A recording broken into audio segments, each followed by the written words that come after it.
মধ্যপ্রাচ্যে যুদ্ধবিরতির আবহ থাকলেও হঠাৎ করেই নতুন উত্তেজনার ইঙ্গিত দিলেন মার্কিন প্রেসিডেন্ট ডোনাল্ড ট্রাম্প। সামাজিক যোগাযোগ মাধ্যম ট্রুথ সোশ্যালে দেওয়া এক রহস্যময় পোস্ট ঘিরে শুরু হয়েছে ব্যাপক আলোচনা ও জল্পনা।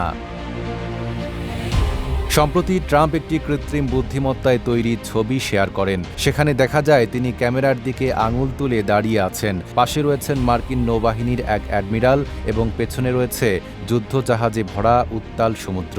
কয়েকটি জাহাজে ইরানের পতাকাও দেখা যায়।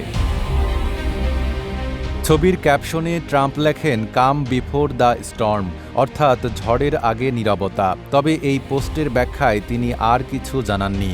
বিশ্লেষকরা মনে করছেন পোস্টটি কেবল প্রতীকী বার্তা নয়, বরং ইরানকে ঘিরে বাড়তে থাকা ভূ রাজনৈতিক উত্তেজনার ইঙ্গিতও হতে পারে।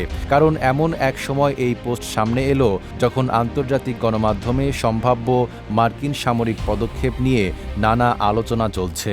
72 ঘন্টা ময়েশ্চার লক সমৃদ্ধ লিলি বডি ওয়াশ, শিয়া বাটারের গুডনেস স্কিন রিপেয়ার করে রাখে সফট ও গ্লোয়িং। ইসরায়েলি সংবাদ মাধ্যমের খবরে বলা হয়েছে ইরান ইস্যুতে আগামী 24 ঘন্টার মধ্যে গুরুত্বপূর্ণ সিদ্ধান্ত আসতে পারে। ইসরায়েলি কর্মকর্তাদের বরাত দিয়ে আরও জানানো হয়, নতুন সংঘাত শুরু হলে তা কয়েকদিন থেকে কয়েক সপ্তাহ পর্যন্ত গড়াতে পারে। ট্রাম্পের পোস্টে সরাসরি কোনো নীতিগত বক্তব্য না থাকলেও সামাজিক যোগাযোগ মাধ্যমে এটি নিয়ে তুমুল আলোচনা চলছে। অনেকে এটিকে মধ্যপ্রাচ্যের অনিশ্চিত পরিস্থিতি ঘিরে একটি সতর্ক বার্তা হিসেবেও দেখছেন। নাইম আরাবী, ঢাকা পোস্ট।